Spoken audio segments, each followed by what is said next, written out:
Howdy folks, it's Matthew, your friendly neighborhood technician, making another video for you, making a part 2 to the Kia Sorento AC replacement job, and just kind of give you an update at where we're at. The first video showed you how to remove the bumper and the condenser.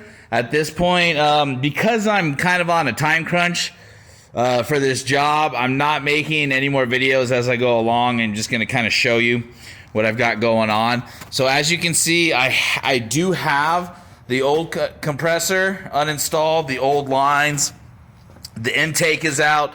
Okay, so on your Kia Sorento, I just want to let you know it is necessary to take the intake out. And what's crazy about this car, the way they crammed everything in there, basically you have to start here at the air filter box and remove the battery and all of that. Okay, some of this stuff you can see I didn't fully disconnect.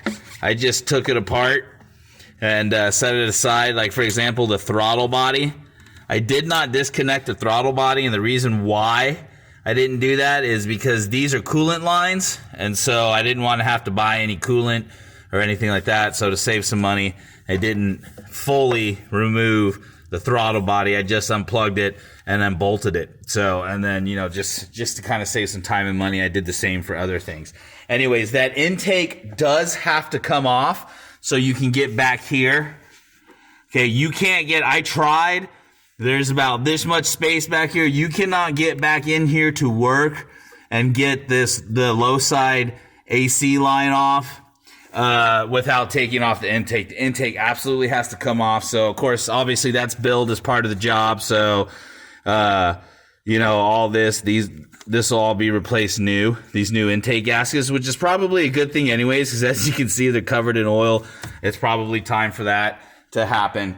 So intake has been removed, and that's so you can access the low side regulator back there and get that disconnected.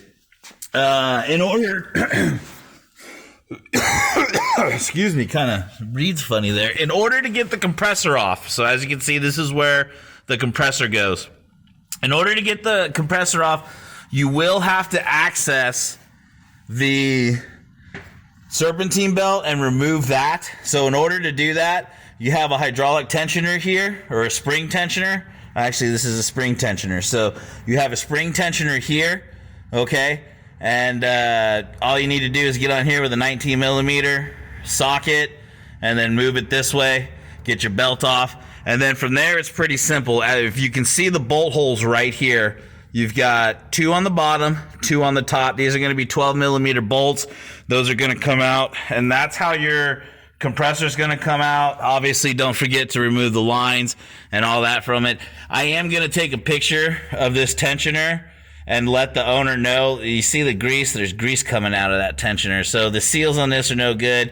This tensioner is no good anymore.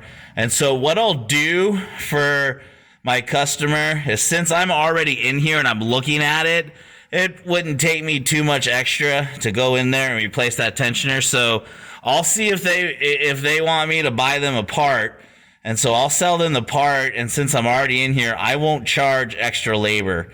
Again, I won't charge extra labor to replace that tensioner. I'll just charge them for the part and go from there. So I will make a note of that. And then also the oil pan is leaking right here. You can see where it's beginning to seep.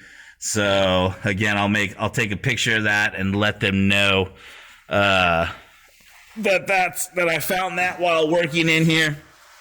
So once you get that compressor off, okay, you're gonna have your high side line, and that's gonna be very straightforward. You're gonna see that this is the old high side line.